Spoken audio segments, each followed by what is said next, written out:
Hey, this is Jerry Maynard of Soul Success. I'm pastor of Cathedral of Praise, and every week we come on to talk about our inner man, our inner person, who we really are, our soul.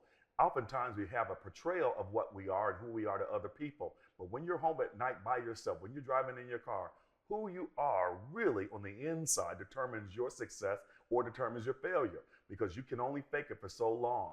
I'm so glad you joined us as we come on every Thursday at this hour. Thank you for joining us. Like us and share this. Today is special because I have a special guest with us. My dear brother Rod Wright is here. He's an entrepreneur just like me, a businessman just like me, and we're here to talk about success. We're also here to talk about your soul. Welcome, bro.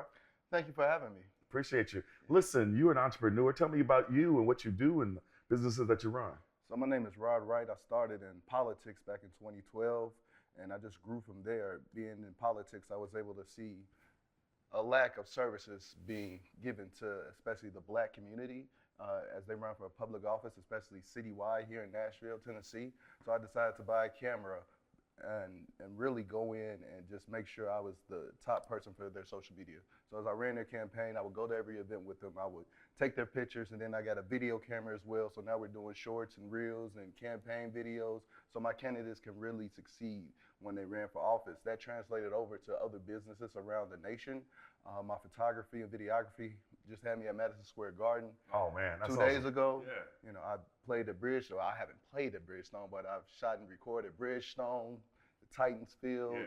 So I've been all over the place, down to Miami, all the way to California. So my camera talents have really taken me all over the nation. Yeah. And my political talents have taken me all over the nation. You're also a husband and a father. Yes, I am a father and a husband and a husband and a father. You know, it's always needed. Well, cool, good. One of the things we do, Rod, is you and I work together on a lot of different things. We've been business partners on many, many projects serving our clients. And one thing I like about you is that you are genuine. The reason why we have you on the show is because, you know, at my generation, how we define success and how we look at success may be somewhat different than what you are experiencing. So I wanted to have a collaboration between the two of you and I to really discuss what it means to be successful versus that fake success. How do you define success? Success is simple for me. It's a commitment to completion. Commitment to completion. So once you start on something, it could be, I want to clean my house today. Yeah. Success will be to get your house cleaned. Right. Success will be, hey, I want to run a mile today before I go into the office. Success is running that mile. So it's the little things. It's not the overall goal, because the little things add up to the big picture at the end of the day. So success to me is, hey, we have a client. Okay, what's the first step, second step, third step? You know, we get together, we do our list, and success is 1, 2, 3. So you look at it at the end of the day, you had a successful day because you knocked off all of your tasks on your list, and that builds over time. Wow. What about you? What do you think success is? Success to me is a little deeper. Success to me means a interpersonal, genuine, peaceful satisfaction of your accomplishment.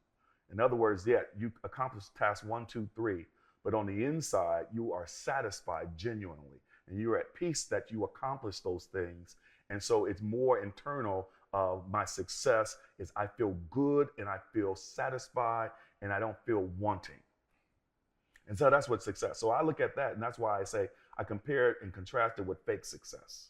Okay. So fake success to me is when you want to give the air of success, or you want to give the appearance of success, or you want to act like you're successful by having these trappings and trophies of success, when on the inside you may not be satisfied. And I'm a little concerned about my generation and what we did, and were we successful in passing to your generation what it truly means to be satisfied and not to be wanting, not to be thirsty, and rather understand that it's not about what you portray to people, but rather how you feel on the inside. That's why I call it soul success. I understand, but I want to disagree with you. Okay. Because the outside appearance is very important. To who? To your future clients, Okay. to prospects, if you're in a dating market, to the woman or the man that you're looking at. So you drive the Benz compared to the 2006 Honda, people look at you differently. Right. You go to a multi-million-dollar meeting and you have on, you know, no disrespect to any brand, a Banana Republic compared to Tom Ford, they look at you differently. Right. So you need part of that. It's not all of success. I wouldn't call it fake success, but you need that to go to other levels, higher levels in the game, and to meet other people and have them at least look at you and say, let me give you the time of day. So I agree that your presentation is your billboard. That's your marketing, right? But I believe that whatever's on the inside is going to come out. And so confidence comes not from me having on Tom Ford, not for me having on my Gucci shoes, which I do. And I do love clothes. And I say, you got Gucci's on too. But that to me is not why people will want to engage me, want to hire me. They want to hire me because of my character. They want to hire me because of my confidence that comes radiating from within to without. And so I believe that even if I have on Tom Ford, and even if I'm driving that Mercedes Benz, if I don't feel good about myself on the inside, that I don't feel successful on the inside, eventually what's on the inside is going to come out. But then that is the disconnect right there of the generations. Wow. Because help me out, because I don't understand. Everything you're saying is so broad and big picture, but yeah. You're not telling us the steps that it took to get to the nice car, to the Gucci's and right. things of that nature, which is that list, that one-off list that, hey, I need to do this. I need to talk to this person. I want to make sure I look good. I want to make sure I smell good. So I'm going to get this cologne. I'm going to get these shoes. And you just kind of say, I just want to feel good inside. Yeah. I know I have all this stuff, but it doesn't make me feel good inside. Right. And that's why I disagree, because that's important as well, because we're going to look at you and judge you from how we see you present yourself first. Really? You do it all the time. Well, I think that I do. Well, let me not just say that and generalize it. Let me be more specific. Yeah. Are you going to go up to a guy holding a sign on the middle of the street and say, hey, we can make money together? Mm-hmm. Why? Because he's not presenting himself in a character of somebody you can do business with. But then you might see somebody at dinner or at a bar somewhere that's presenting himself very well, maybe on the phone talking to somebody, and you might say, hey, I might be able to do business with this sister or this brother here. So that goes to a specific, intentional, I'll call it desire to do business.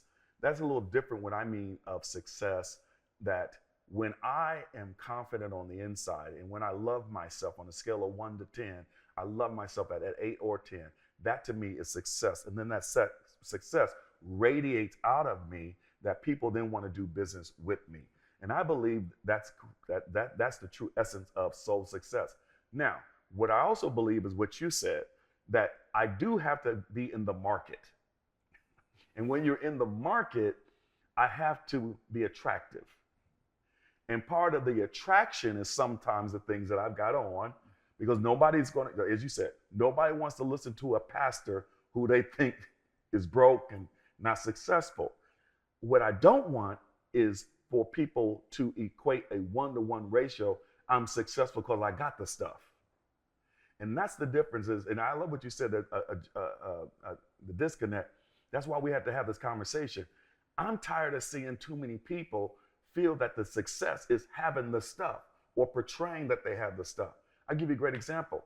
People are going on these trips and they're taking these pictures and videos like, oh, I'm having a great time. I'm successful. No, some dude paid for you to go to that place and you don't have him in any of your pictures because you want to be boss woman or boss man.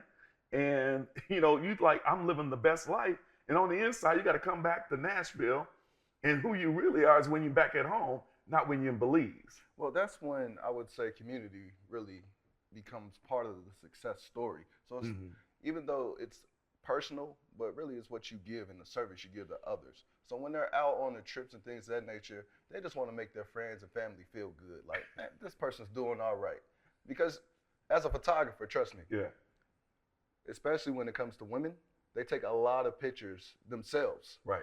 And they look for those 1 or 2 good pictures. Right. Why? Because they want to put out to the world that, hey, I'm doing all right. I'm feeling good. I don't want to give you a sad story because everybody's going through their tough times and tribulations. So Instagram, even though it's a lot now because of the way they made the algorithms, it's a place where people can just come and smile. Okay. And that's what people want when they do that. They just want to say, hey, my girlfriend made me smile. I want to make this girl over here smile by showing them I'm having a good time. Life is all right. Now, she or he may know their personal problems and their struggles and things like that, but typically on social media, it's very rare you see people put that out all the time. They want to put out good, vibrant energy. And that's why the young folks do it. But also we've seen that young folks also have a higher percentage of depression because of social media. They're judging themselves according to other people. They're looking and measuring themselves. Oh my God, I'm not taking trips like this. I'm not going places like that. That means my life sucks. Well, and that's not a good thing. my last point to this would be that's where community comes in. Mhm. So that's where fathers, brothers, uncles, and aunts, mothers, grandmothers, grandfathers, they all come together and say, hey, we're a unit. It's not you as an individual. We're together. And I think in our community, especially, we lack the community aspect and family aspect to really make sure we don't get depressed. Right.